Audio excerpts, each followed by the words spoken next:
Salut la compagnie, on se retrouve aujourd'hui pour parler de l'épisode 17 de Bleach qui met à l'honneur le personnage de Komamura, et je dois vous avouer que Komamura, je m'en fiche un peu, c'est pas vraiment le capitaine le plus charismatique et le plus intéressant, mais ça n'empêche que il y avait des trucs très cool dans cet épisode-là. J'ai beaucoup aimé les parallèles qu'il y avait entre l'histoire de Komamura et l'histoire de Tauzen. Parce que Komamura, c'est un peu le fait ce que je dis, pas ce que je fais. Il a fait la mort à la Tauzen, vous savez.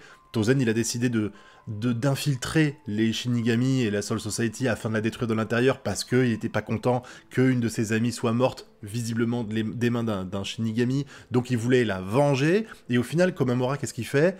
Il veut venger la mort de Genryusai, donc il fait littéralement la même chose, avec une phrase que j'ai beaucoup aimée, c'est quand il dit, quand l'autre elle lui dit « t'as sacrifié ta vie pour venger ton ancien chef », et il dit « non, je l'ai pas sacrifié, je l'ai investi ». C'était une super phrase, mais finalement l'investissement il pue du cul. Il pue du cul, sérieusement, parce que à quoi il a servi?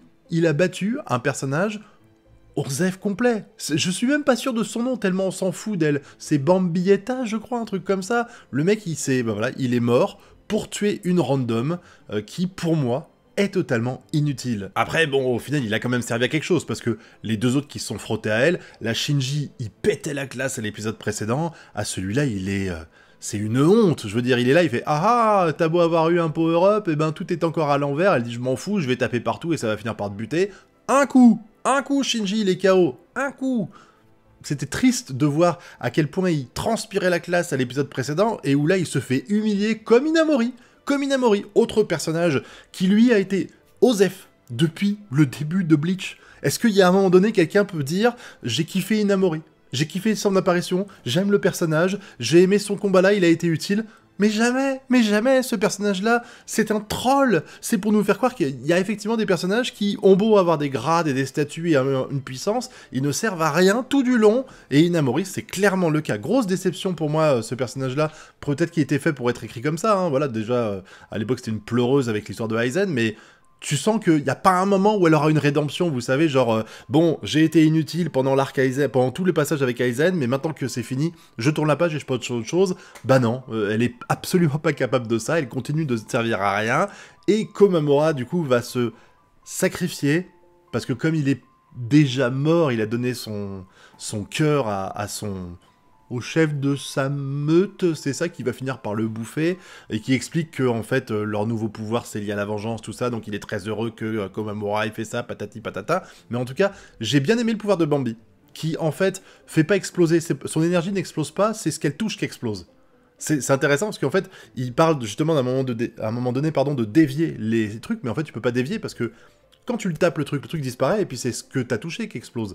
Donc il fallait absolument... Enfin, peut-être qu'il fallait Komamura et son pouvoir libéré qui permette ça, avec son Bankai où j'ai été... Alors là, par contre, je suis désolé, hein, mais j'étais un peu déçu, quoi. Enfin, le Bankai, je trouve que le Bankai de Komamura, c'est un peu un pétard mouillé. Ouais, il est super grand, ouais, il doit être super fort, mais clairement, je connais personne qui dit « Mon Bankai préféré, c'est celui de Komamura ». Clairement, et... La forme libérée en forme CGI, là... Bah encore une fois, c'est toujours le même problème avec les CGI, je trouve qu'ils arrivent jamais à faire quelque chose de très fluide.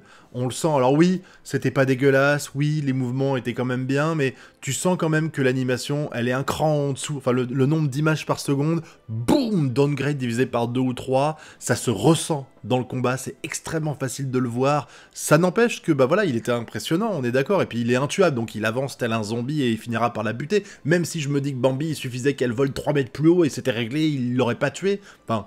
Il aurait pu sauter, voilà, il y a toujours un moyen de détourner pour me donner tort. Mais au final, j'avoue que, Komamura, c'était un peu le mur infranchissable, l'homme qu'on ne pouvait pas abattre et qui finit tôt ou tard par gagner le combat. Le but, c'était de tenir sur la durée. Elle a tenu assez longtemps pour l'empêcher après d'aller voir...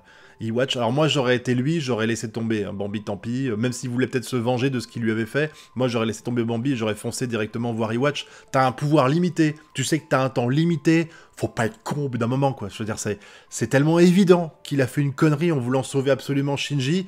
T'imagines, il aurait pu arrêter la guerre là? Il aurait pu arrêter la guerre là? On sait pas, ça se trouve, il aurait peut-être perdu à tous les coups. Mais ce que je veux dire, c'est que, t'as complètement gâché l'opportunité que tu as toi-même été chercher en sacrifiant ta vie, en investissant ta vie, mais au final tu l'as investi pour rien, je suis désolé. Par contre, il y a deux passages qui m'ont un peu perturbé. Le premier, c'est avec justement avec Bambi, qui a l'air Bambietta, j'ai pas retenu son nom, mais tellement elle est osef, désolé. C'est quand il y a ses poufias, là, ses copines qui reviennent, et qu'elle dit « Non, ne fais pas ça, Gigi ». Qu'est-ce que Gigi va faire? Alors, je me rappelle plus, mais il peut se passer plein de choses. Elle peut absorber son énergie spirituelle, elle peut décider de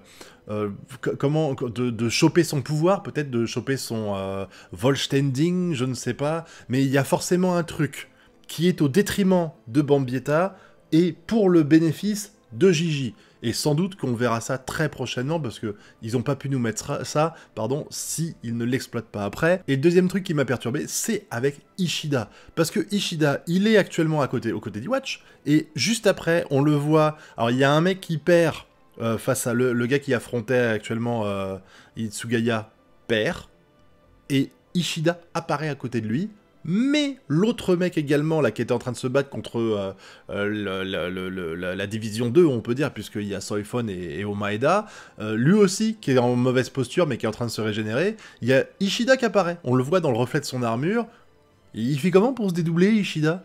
Et ça, pourquoi il est là? C'est quoi le but? C'est de les achever? C'est de prendre leur place? Et pourquoi il y en a deux? Là, vraiment, ça soulève pas mal de questions, quand même. On a eu aussi le passage avec le catcheur mexicain-américain, je sais pas trop, qui bolosse, au final, les 3 vice-capitaines.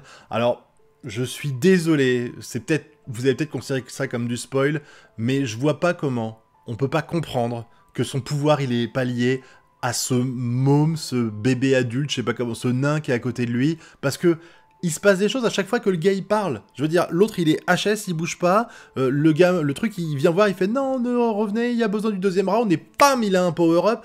À quoi ça servirait d'emmener un mec sur le terrain qui sait pas se battre? On est en plein milieu d'une guerre. Si t'emmènes quelqu'un avec toi, c'est forcément parce qu'il t'apporte une plus-value au combat.